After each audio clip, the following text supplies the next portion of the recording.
सभी का स्वागत है सक्सेस केमिस्ट्री चैनल पर। जैसा कि हम लोग पीरियोडिक टेबल की बात कर रहे थे, पीरियोडिक टेबल का हमने पहला लेक्चर कल अपलोड किया था, जिसमें हमने बात किया था पीरियोडिक टेबल के बारे में, मॉडर्न पीरियोडिक टेबल जिसको रॉग एंड वर्नर ने दिया था। उस पीरियोडिक टेबल में हमने ये बताया आपको कि उस पीरियोडिक टेबल को किस कैटेगरी में डिवाइड किया गया है, जैसे s, p, d and f. S block में हमने बताया when the last electron enter into f sub shell, तो ऐसे हमने बताया एस, पी, डी, एफ को कैटेगराइज किया था। आज हम देखेंगे पीरियोडिक प्रॉपर्टीज। देखो पीरियोडिक प्रॉपर्टीज जो मोस्टली होती हैं वो 4 होती हैं। इसके लिए हमने एक शॉर्ट टर्म ट्रिक अप्लाई की है, ए आई O N S.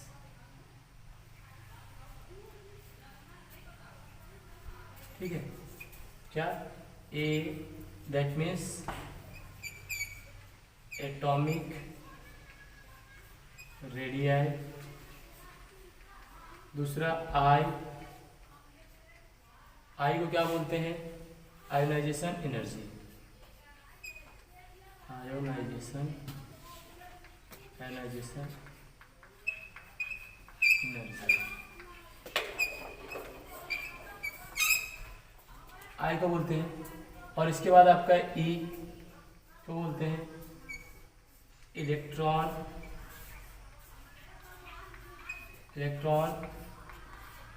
Affinity. X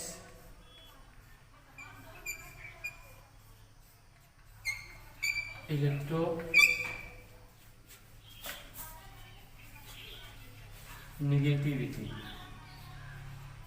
क्या कहलाता है, इलेक्ट्रोनेगेटिविटी। ये 4 प्रॉपर्टी होती हैं। और नीट में एक बार क्वेश्चन आया था कि in which of the following which is periodic properties, उसमें एक ऑप्शन था N/P। N/P that means neutron upon proton ratio. जो आप पढ़ते हो रेडियो एक्टिविटी में, ये कोई पीरियोडिक प्रॉपर्टी नहीं होता है। N/P कोई भी पीरियोडिक प्रॉपर्टी नहीं होती है। तो हम सबसे पहले पढ़ते हैं अपनी पहली property, that is called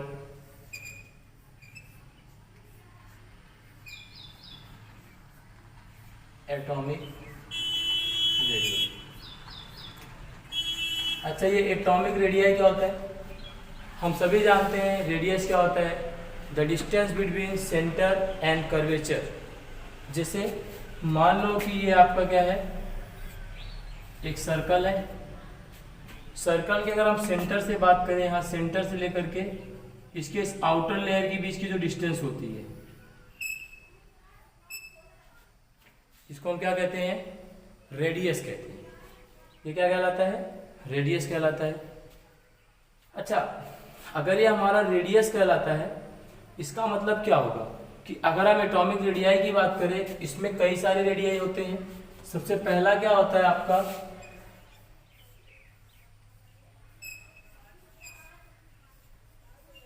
covalent radii. अच्छा, कोवैलेंट रेडियाई क्या होता है?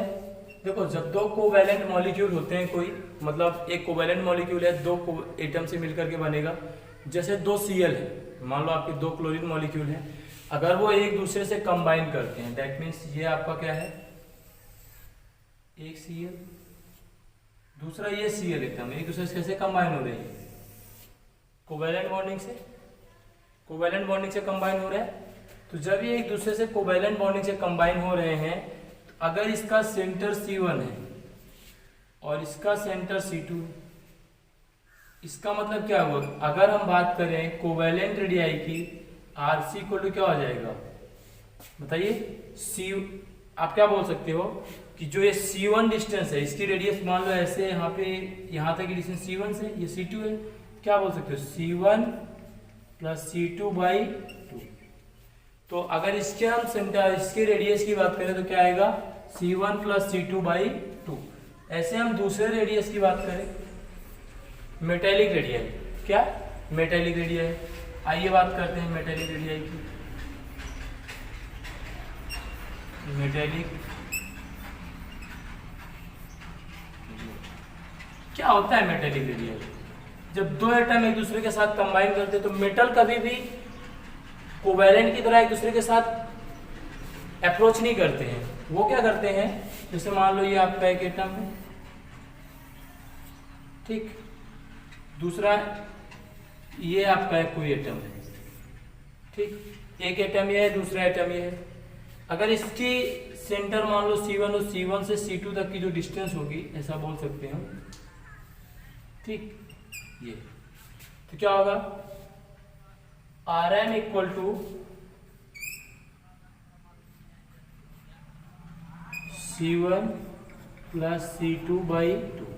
आप देख रहे हो डिस्टेंस इसमें बढ़, इसमें एटम आउटर स्फीयर से अप्रोच कर रहा है मेटेलिक रेडियाई में, इसमें इनर एक दूसरे के साथ क्या कर रहे हैं, कोलैप्स कर रहे हैं। ये होता है आपका मेटेलिक रेडियाई। तीसरा आपका होता है वॉन्डर वॉल रेडियाई। ये वॉन्डर वॉल रेडियाई क्या होता है, देखो वॉन्डर वॉल जो फोर्स होता है दो कोवैलेंट मॉलिक्यूल के बीच बनता है। ये ऐसा नहीं होता एक एटम के बीच बनता है, नहीं, ये दो कोवैलेंट मॉलिक्यूल के बीच बनता है। आइए देखते हो दो कोवैलेंट मॉलिक्यूल क्या होते हैं। जैसे मान लो कि एक कोवैलेंट मॉलिक्यूल ये कोई है, और मतलब एक ये कोवैलेंट मॉलिक्यूल है और एक ये दूसरा कोवैलेंट मॉलिक्यूल है, ठीक, ये दोनों कोवैलेंट मॉलिक्यूल है। तो जो दोनों पास वाले एटम होते हैं ना इन दोनों मॉलिक्यूल के, जैसे इसका ये हो गया C1 और इसका ये हो गया C2, ये जो डिस्टेंस होती है ना, ये कहलाती है van der Waals radii. C1 plus C2 by, this one is called van der Waals radii. और आपको ये पता चल रहा होगा इन दोनों में सबसे ज्यादा कौन होता है, इन दोनों में सबसे ज्यादा कौन होता है। जैसे आपसे बात किया जाए कोवैलेंट, मेटेलिक और वॉन्डर वॉल, वॉन्डर वॉल में डिस्टेंस ज्यादा है, मतलब सबसे ज्यादा कौन होगा, वॉन्डर वॉल रेडियाई। फिर कौन होगा, आइए बताइए, वॉन्डर वॉल के बाद कौन होगा, वॉन्डर वॉल के बाद होगा आपका मेटेलिक रेडियाई। और सबसे कम कौन सी रेडियस होगी, कोवैलेंट रेडियाई, ठीक है। तो सबसे ज्यादा कौन सी होती है, वॉन्डर वॉल रेडियाई, फिर मेटेलिक रेडियाई और फिर कोवैलेंट रेडियाई। अब हम जो बात करने जा रहे हैं कि रेडियस तो ये होते हैं, पर ये रेडियस कैसे इफेक्टिव होते हैं, कैसे इफेक्ट होता है इन पर, आइए देखिए। फैक्टर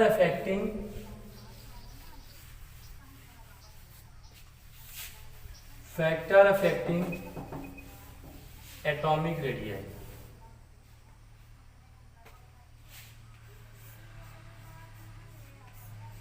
फैक्टर अफेक्टिंग एटॉमिक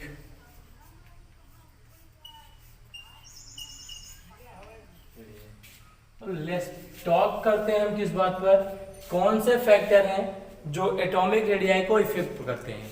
तो सबसे पहला फैक्टर जो आता है वो होता है न्यूक्लियर चार्ज। पहला क्या है, न्यूक्लियर चार्ज। आइए बात करते हैं न्यूक्लियर चार्ज जो है कैसे एटॉमिक रेडियाई को इफेक्ट करता है। एटॉमिक चार्ज को न्यूक्लियर चार्ज कैसे इफेक्ट करता है, देखो अगर हम न्यूक्लियर चार्ज की बात करें, देखो ये हमारा क्या होता है,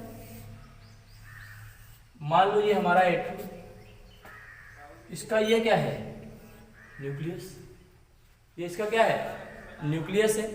आइए अगर हम इस न्यूक्लियस की बात करें, इस न्यूक्लियस पर जितना ज्यादा पॉजिटिव चार्ज होगा उतना ही ज्यादा ये आउटर मोस्ट इलेक्ट्रॉन को अपनी तरफ क्या करेगा, अट्रैक्ट करेगा। जितना ज्यादा यहाँ पे पॉजिटिव चार्ज होगा उतना ही ज्यादा इलेक्ट्रॉन को अपनी तरफ अट्रैक्ट करेगा, मतलब साइज क्या होगी, कम होगी। इसका मतलब जितना ज्यादा न्यूक्लियर चार्ज होगा, जितना ज्यादा न्यूक्लियर चार्ज होगा उतनी ही कम साइज होगी। इसका मतलब ये हुआ कि जो एटॉमिक साइज है,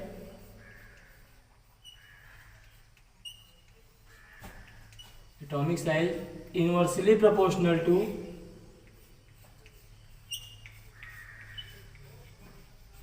न्यूक्लियर चार्ज। जो एटॉमिक साइज होती है वो न्यूक्लियर चार्ज के इनवर्सली प्रोपोर्शनल होती है। कैसे, जैसे जैसे देखो एटॉमिक साइज न्यूक्लियर चार्ज। अब देखो न्यूक्लियर चार्ज बढ़ेगा तो आउटर मोस्ट इलेक्ट्रॉन पर उसका फोर्स क्या होगा, बढ़ेगा, तो फोर्स ऑफ अट्रैक्शन बढ़ेगा। तो जब ये फोर्स बढ़ जाएगा मतलब इस इलेक्ट्रॉन को अपनी तरफ खींचेगा, तो हो सकता है साइज कुछ ऐसे हो जाए या और कम हो जाए, लेकिन ज्यादा नहीं हो सकती क्योंकि ये इसको क्या कर रहा है, अपनी तरफ खींच रहा है। तो एटॉमिक साइज क्या होगी, घटेगी, जब न्यूक्लियर चार्ज क्या होगा, बढ़ेगा। न्यूक्लियर चार्ज बढ़ने पे एटॉमिक साइज घटेगी, पहली बात। आइए अब हम दूसरी बात करते हैं। यहां पर ये जो न्यूक्लियर चार्ज होता है ना, इसको न्यूक्लियर चार्ज हम नहीं बोलते हैं, इसको हम बोलते हैं इफेक्टिव न्यूक्लियर चार्ज। क्या बोलते हैं, इफेक्टिव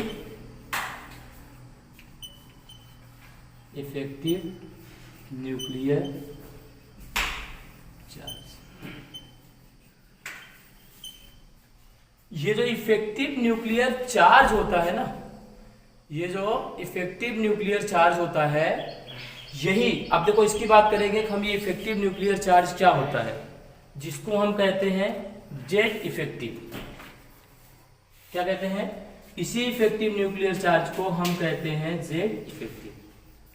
आइए हम अगली बात करने वाले हैं जेड इफेक्टिव की। चलिए देखो, ये है मान लो हमारा न्यूक्लियस, ठीक है,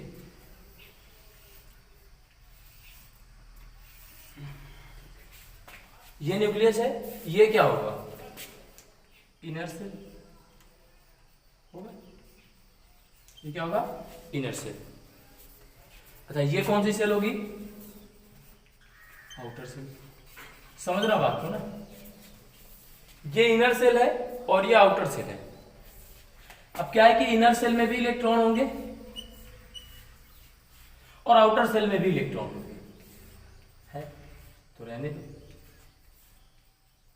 समझिए। अब यहां पर है पॉजिटिव चार्ज, न्यूक्लियस पर क्या है, पॉजिटिव चार्ज, ये हमारा क्या है,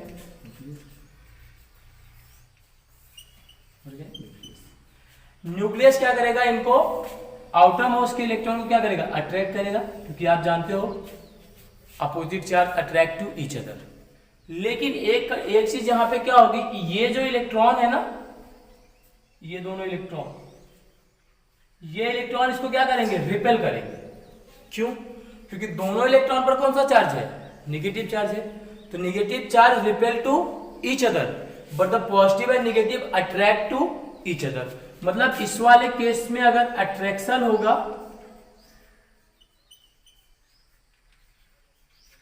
तो इस वाले केस में क्या होगा, रिपल्सन होगा। जाहिर सी बात है होगा, बिल्कुल होगा। यहां से इसका क्या होगा, अट्रैक्शन होगा, इन दोनों का आपस में क्या होगा, रिपल्सन होगा। अच्छा आगे बात करते हैं, अगर ये अट्रैक्शन और रिपल्सन है, इसी चीज को जो इलेक्ट्रॉन इसको बाहर की तरफ खींच रहा है, इसे कहते हैं that effect is called, that effect is called, क्या कहलाता है, screening effect. That effect is called screening effect. मतलब ये इफेक्ट क्या कहलाता है, स्क्रीनिंग इफेक्ट कहलाता है। पहली बात देखिए, अब हम बात करते हैं कि अगर ये स्क्रीनिंग इफेक्ट जो होता है, इसी को हम क्या बोलते हैं, शील्डिंग इफेक्ट भी बोलते हैं।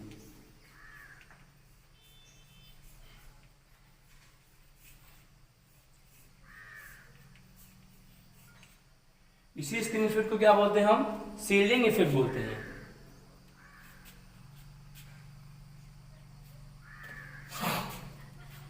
आगे डिस्कस करते हैं हम कि ये स्क्रीनिंग इफेक्ट और शील्डिंग इफेक्ट क्या होता है, और कब शील्डिंग अच्छी होगी, कब शील्डिंग पुअर होगी, कब शील्डिंग स्ट्रांग होगी। आइए बात करते हैं कब इफेक्टिव होगी।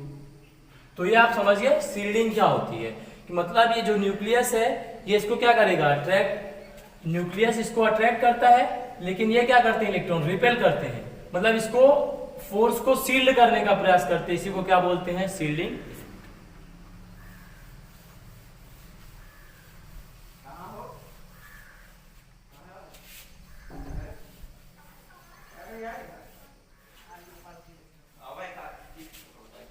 ठीक, हाँ अब बात करते हैं हम, दूसरी बात हो गई।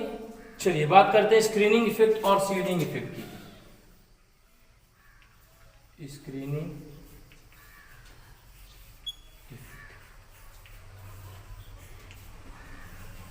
अब दो कंडीशन हो सकती है, या तो सील्डिंग पुअर हो सकती है या तो सील्डिंग इफेक्टिव हो सकती है।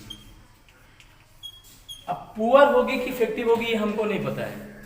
अब हम बात करते हैं कि जैसे मान लो ये हमारा न्यूक्लियस है,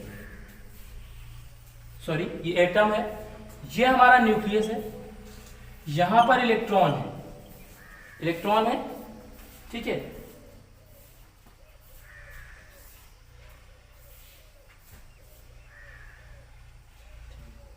तो अगर इसके इनर सेल में भी इलेक्ट्रॉन अगर अवेलेबल है, समझना बात को, ये क्या करेगा, इस पर अट्रैक्शन क्रिएट करेगा, करेगा ये। अब ये इस पर कितना इफेक्ट डाल पाते हैं, ठीक है, कितना इफेक्टिव हो पाते हैं। अगर जितना ज्यादा स्ट्रॉन्ग सील्डिंग करेंगे, जितना ज्यादा मतलब फोर्स को ये क्या करेंगे, कम करेंगे, वो कहलाती है आपकी इफेक्टिव सील्डिंग। जितना ही ज्यादा पुअर होंगे, मतलब इनको दूर भगाने का प्रयास करेंगे, उतना ही ज्यादा क्या कहलाएगी, सील्डिंग वीक होगी, इसको कहते हैं पुअर सील्डिंग। तो सील्डिंग क्या होती है, द स्क्रीनिंग ऑफ, आप डेफिनेशन लीजिए, लिख लीजिएगा सील्डिंग की, the screening of the outer electron by inner electron from the charge of the nucleus in an atom is called screening effect।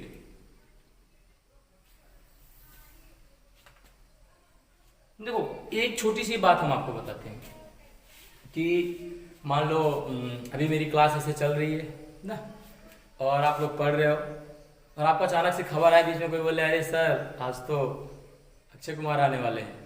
कहाँ? वहीं मॉल में। कौन से मॉल में? बिहार मॉल सूरत में आज अक्षय कुमार आने वाले हैं। अच्छा आ गए, आने दो। अब हुआ क्या कि आप भाग भाग के गए, नहीं नहीं नहीं आज तो सर की क्लास है, और आप जानते हो मैं तो अक्सर लेट ही छोड़ता हूँ। मान लो अक्षय कुमार के आने का टाइमिंग कितना है, 11:30। अब भाग भाग के पहुंचते हो कितने पर, 11:45 पर। 11:45 पर आप पहुंचते हो, क्या आप अक्षय कुमार को देख पाओगे? नहीं देख पाओगे, कोई चांस ही नहीं बनता है। अच्छा अगर नहीं देख पाओगे तो इसके लिए, लेकिन अब यहां आपके साथ एक कांड हो गया। क्या हो गया? कांड हो गया। अब वो कांड क्या है ये समझते हैं। मान लो कि जो गैदरिंग हुई है वहां पर, जो क्राउड है, उसकी हाइट कितनी है, 4 फीट। 4 फीट। अक्षय कुमार यहां पर है और आपकी हाइट कितनी है, 6 फीट। कितनी है? 6 फीट। आप यहां खड़े थे, अब पहुंच तो गए 11:45 पे। क्राउड की हाइट है 4 फीट और आपकी हाइट कितनी है, 6 फीट।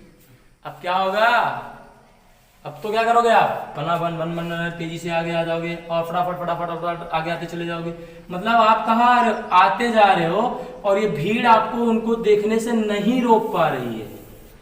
मतलब समझ रहे हो, ये जो आप हो ये है आउटर इलेक्ट्रॉन।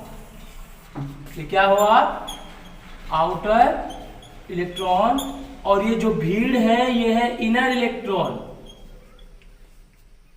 अब आप जैसे जैसे पास आते जा रहे हो वैसे वैसे साइज क्या होती जा रही है, कम। मतलब अगर सील्डिंग है पुअर तो साइज क्या होगी, वीक। मतलब साइज हो जाएगी कम। गलती मत करना कि सील्डिंग पुअर होगी साइज ज्यादा होगी, नहीं, सील्डिंग पुअर तो साइज भी कम। क्यों? क्योंकि आप यहां से देख लो, अगर ये आपकी हाइट है तो आप जितना पास आओगे ये आपको प्रोटेक्ट नहीं कर पाएंगे। अब मतलब आपको देखने से ये रोक नहीं सकते हैं, और जब ये आपको देखने से रोक ही नहीं सकते हैं तो क्या होगा, अगर आपको देखने से रोक नहीं सकते हैं तो होगा क्या, होगा ये कि ये जो सील्डिंग है वो क्या होगी, पुअर होगी। और इस सील्डिंग के पुअर होने की वजह से अब क्या होगा, अगर सील्डिंग हो गई पुअर, सील्डिंग हो गई पुअर, तो साइज क्या हो जाएगी, डिक्रीजेस। साइज क्या कर जाएगी, डिक्रीज कर जाएगी। इसका मतलब ये हुआ, आप लिखना इसकी, attraction force of the nucleus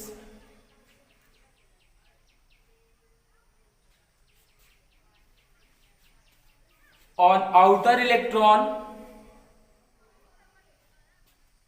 is high and in the result of which size will decreases and shielding is poor।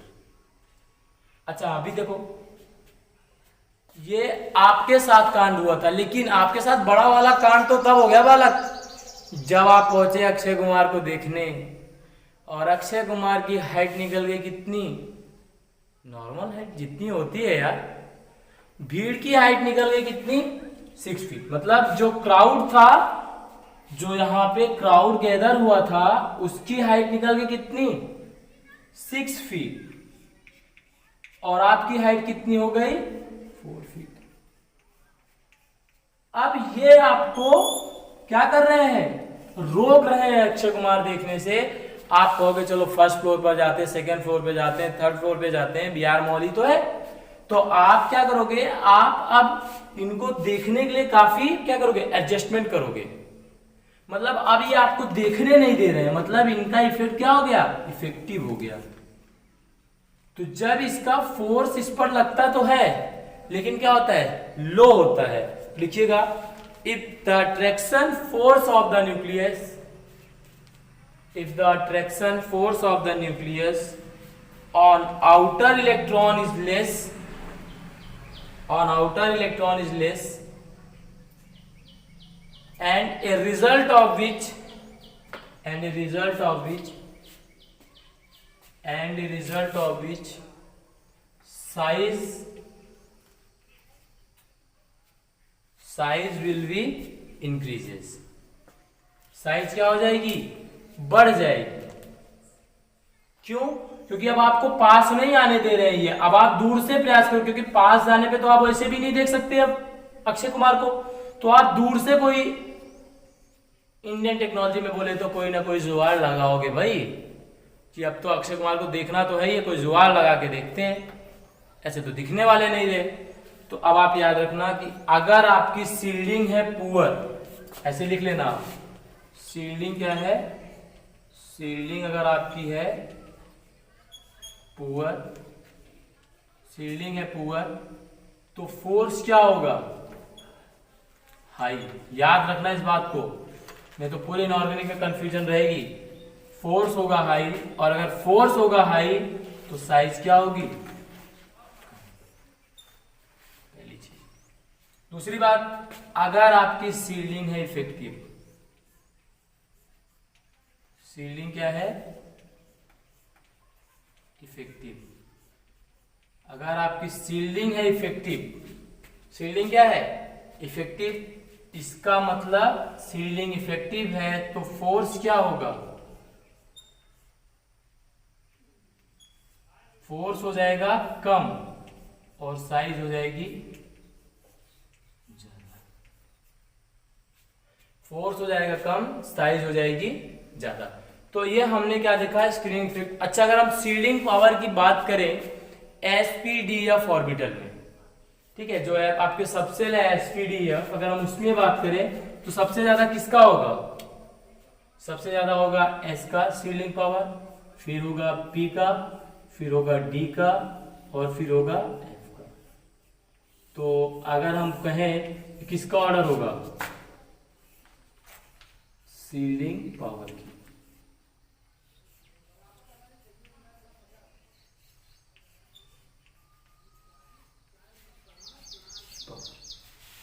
ठीक है, तो ये हमने देखा कि सबसे पहले क्या होता है, ये इस तरह से एक प्रकार के आपके इफेक्ट होते हैं, शील्डिंग इफेक्ट।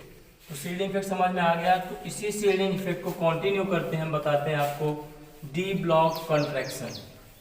जिसको हम एक प्रकार से डी ब्लॉक कंट्रैक्शन को आपको बताते हैं क्या होता है, जरा देखिएगा। बहुत सिंपल सी बात है, बहुत कंफ्यूज होते हैं हम कि डी ब्लॉक कंट्रैक्शन क्या होता है, बहुत पढ़ते हैं समझ में नहीं आता है। कुछ ऐसी बहुत बड़ी बात नहीं होती डी ब्लॉक कंट्रैक्शन में। आइए देखते हैं।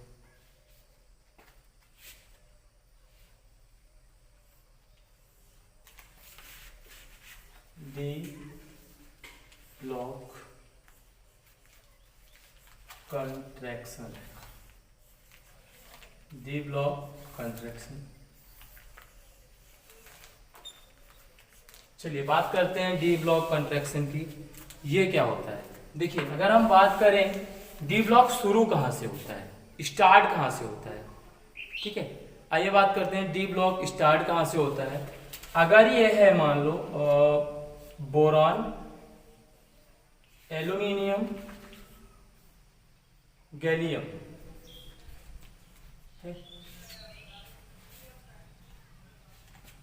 बोरॉन, एल्यूमिनियम, गैलियम है, तो बोरॉन किस पीरियड का होता है, सेकेंड। ये किसका होता है, थर्ड। गैलियम के जस्ट पहले कौन होता है, ये किस पीरियड का होता है, फोर्थ पीरियड, ठीक है। अगर हम थर्ड से फोर्थ मूव करते हैं, कहां से, थर्ड से फोर्थ अगर हम मूव करते हैं तो हमको कौन मिलता है, डी ब्लॉक, ठीक है। और ये हमारा क्या होता है, न्यूक्लियस। यहां पे 4 में एस में इलेक्ट्रॉन आ जाते हैं, एस में इलेक्ट्रॉन आने के बाद डी में इलेक्ट्रॉन आते हैं, एस में इलेक्ट्रॉन आने के बाद डी में आते हैं। अगर ये आपका न्यूक्लियस है, ये आपका डी है, ओ सॉरी ये आपका एस होता है, तब डी में इलेक्ट्रॉन आता है, समझ रहे हो। तो अगर हम बोले कि इन पी ब्लॉक एलिमेंट, ठीक है, आप लिखिएगा साथ में, in P block element on moving from third to fourth period, in moving from third to fourth period, they occur 10 d block element, they occur 10 d block element in which last electron enter into n-1 d subcell, n-1 d subcell, since the shielding power of d is poor, shielding power of d is very poor, and the attraction force of the nucleus,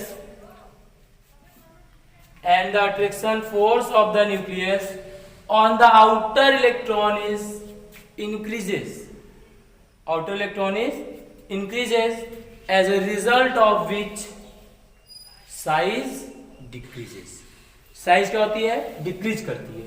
मैंने जो बोला, मैंने ये बोला कि जो आपका यहाँ पे इलेक्ट्रॉन तो है पहले से ही, जो आपका डी में इलेक्ट्रॉन आता है ना, n-1 डी सबसेल में आता है,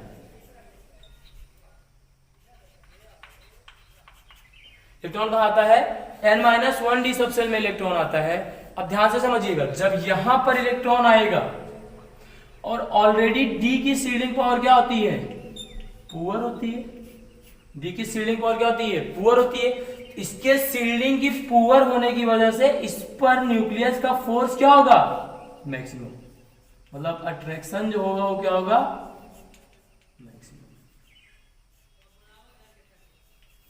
अट्रैक्शन क्या होगा, मैक्सिमम। और जब फोर्स हो जाएगा हाई तो साइज क्या हो जाएगी,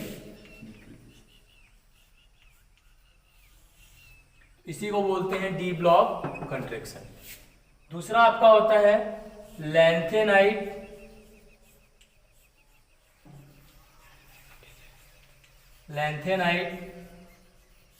कंट्रैक्शन। देखो एक शब्द समझ लो यार, मेरी हिंदी से ना एक शब्द समझ में आता है। कंट्रैक्शन का मतलब हमारे यहाँ होता है संकुचन। मतलब पता है, कोई भी बॉडी बड़ी सी है ना, उसका धीरे धीरे मतलब अपनी तरफ से खींच जाना अंदर की तरफ, मतलब साइज का कम हो जाना। तो ये कॉन्ट्रेक्शन शब्द ही बता रहा है कि साइज क्या हो जाएगी, कम हो जाएगी। और अगर देखो मैं ट्रिक बता रहा हूं आपको, डिफिनेशन लिखने की ट्रिक बता रहा हूं। अगर देखो इसी में डिफिनेशन है, कॉन्ट्रेक्शन का मतलब साइज का कम होना। अच्छा, अगर साइज कम हो रहा है तो इसका मतलब फोर्स क्या होगा, हाई होगा। अच्छा, अगर फोर्स हाई होगा तो शील्डिंग पावर कैसी होगी भाई, हाँ बोलो बोलो बोलो, पुअर। शील्डिंग पावर कैसी होगी, पुअर होगी। फोर्स ज्यादा साइज कम तो शील्डिंग पावर कैसी हो जाएगी, पुअर हो जाएगी। समझ गए? चलिए, तो ऐसे ही लेंथेनाइट कॉन्ट्रैक्शन में क्या होता है, आइए देखते हैं, लिखिएगा ऑन मूव। अब लेंथेनाइट एलिमेंट अब आपको बताना नहीं है कि जब हम 5th से 6 में आते हैं, 6th में ही हमको एफ ब्लॉक एलिमेंट मिलते हैं। कौन से, एफ ब्लॉक एलिमेंट। तो कोई इतना बताने वाली बात है नहीं, सब आपको आता है, ठीक है। तो on moving from 5th to 6th period there occur कितने, 14 lengthenoid element, and in which last electron enter into n minus 2 f subcell, in which last electron enter into n minus 2 f subcell. Since the screening power of the f electron is very poor, that means shielding is not effective, and hence the force of attraction of the nucleus on outermost electron is high and size will be decreases। ठीक है, तो ये आपने लिख लिया।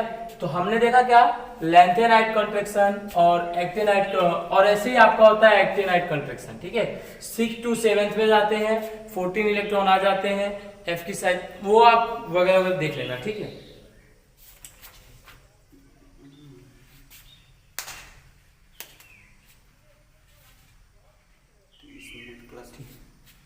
चलिए आगे बात करते हैं इसी में सेकेंड का, कि atomic size will be increase with increase in number of shell.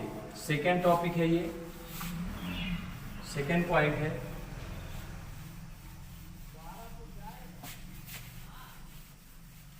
Second है atomic size will, second point लिखना, atomic size will increase with increase in number of shell, increase with increase in number of cell.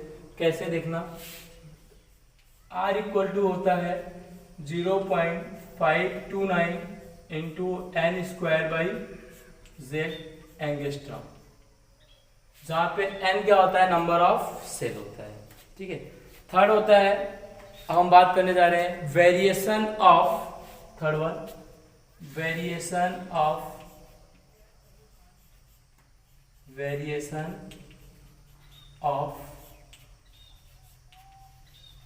Atomic radii, variation of atomic radii along a period and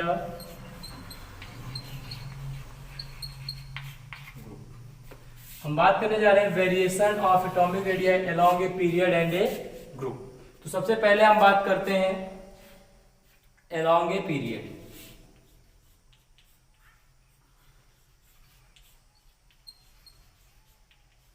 along a period का मतलब क्या होता है कि हम periodic table में left से right जा रहे हैं। कहां जा रहे हैं, लेफ्ट से राइट। आइए बात कर लेते हैं। लेफ्ट से राइट जाने पे आप बताओ, जितना पॉजिटिव चार्ज बढ़ेगा उतना ही नेगेटिव चार्ज बढ़ेगा। दोनों में क्या होगा, अट्रैक्शन बढ़ेगा। तो अट्रैक्शन बढ़ने से क्या होगा, साइज घट जाएगी। लिख सकते हैं on moving from left to right in a period atomic size decreases. Atomic size क्या होता है, डिक्रीज करता है due to increase in Z effective. Z effective क्या होता है, वो इंक्रीज करता है, ठीक है। But due to fulfilled configuration of noble gas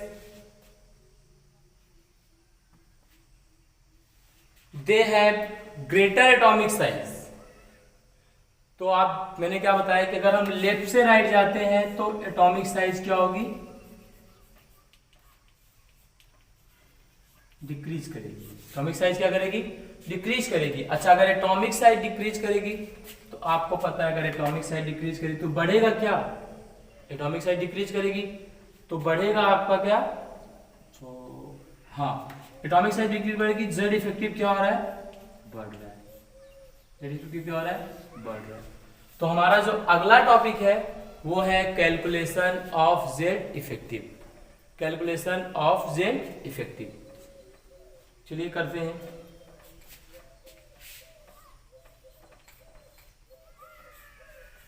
calculation of Z effective मजेदार टॉपिक है, अच्छा है, कैलकुलेशन आना चाहिए। जेड इफेक्टिव का फॉर्मूला होता है Z effective equal to Z minus sigma. Z जो होता है इसको बोलते हैं एटॉमिक नंबर, बताना ही नहीं है, बचपन से पढ़ते आ रहे हो आप, सब बचपन के ज्ञान है आपका। एटॉमिक नंबर, ये जो सिग्मा है इसको बोलते हैं shielding constant, that is called shielding constant. Now we have to calculate shielding constant. अगर हम किसी भी एटम के लिए जेड इफेक्टिव कैलकुलेट करने जा रहे हैं तो हमको सिग्मा निकालना आ जाए, मतलब सीलिंग कांस्टेंट निकालना आ जाए। तो आइए देखते हैं सीलिंग कांस्टेंट कैसे करते हैं। तो सीलिंग कांस्टेंट के लिए हम लिखते हैं rule number first. Rule first में देखिए क्या होता है, रूल फर्स्ट ये कहता है फॉर ऑल द इलेक्ट्रॉन्स, लिखिएगा for all the electron having ns, np, ns, np orbital, ns, np orbital, sigma will be equal to 0.35। याद रखना, मतलब ns और np ऑर्बिटल में जो इलेक्ट्रॉन होंगे उनके लिए सिग्मा की वैल्यू कितनी होगी, 0.35। चलिए, बट फॉर 1s, मतलब सिर्फ और सिर्फ अगर 1s हो, जैसे हाइड्रोजन के लिए, तो वहां पर जो सिग्मा होगा वो कितना होगा, 0.30। तो according to first rule, for all the electrons having ns np orbital electrons, then sigma will be equal to 0.35, and for 1s the value of sigma will be equal to 0.30। ये तो था rule first से। Rule second से देखिए क्या होता है, rule second ये कहता है द इलेक्ट्रॉन प्रेजेंट इन, जो इलेक्ट्रॉन होता है वो प्रेजेंट होगा अगर n-1 सबसेल में, n-1 सबसेल नहीं होगा, यहाँ पे सेल होगा, n-1 सेल में होगा, तो इसके लिए जो सिग्मा होगा, sigma will be equal to 0.85। Sigma की वैल्यू कितनी होगी, 0.85 फॉर ईच। सबके लिए याद रखना, ईच वैल्यू जरूर आएगा, फॉर ईच। रूल थर्ड क्या कहता है, rule third says that the electron present in n minus 2 cell, sigma will be equal to 1.00 for each। मतलब n माइनस 2 के लिए सिग्मा कितना होगा, 1 होगा। तो इसके बाहर जो भी आएगा उसके लिए सिग्मा क्या होगा, 1.00। आइए क्वेश्चन करते हैं। क्वेश्चन है calculate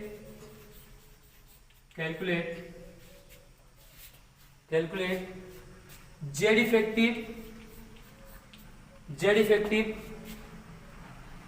of last electron, Z effective for last electron of 12 mg।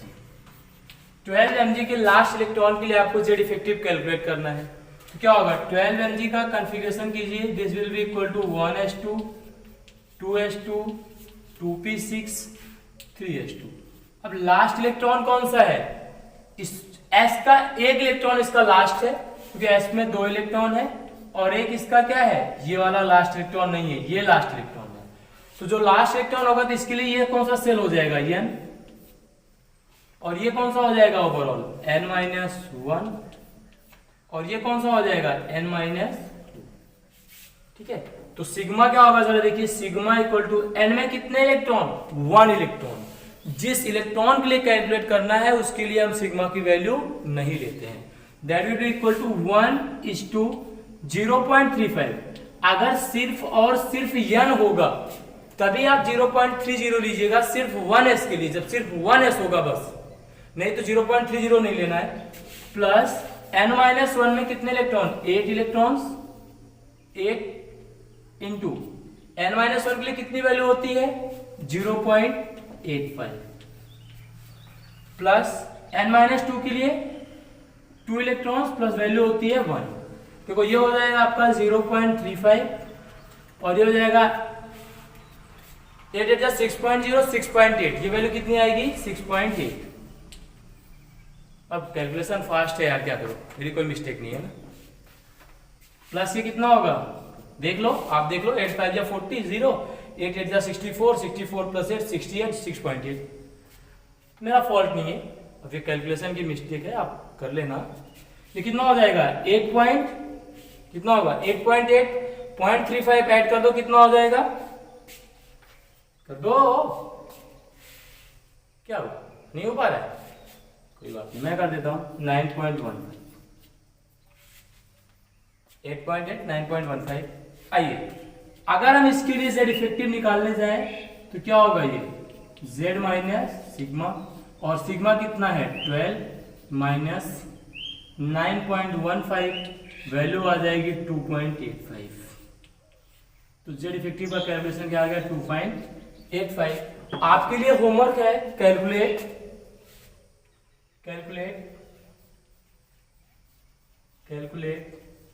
Z effective for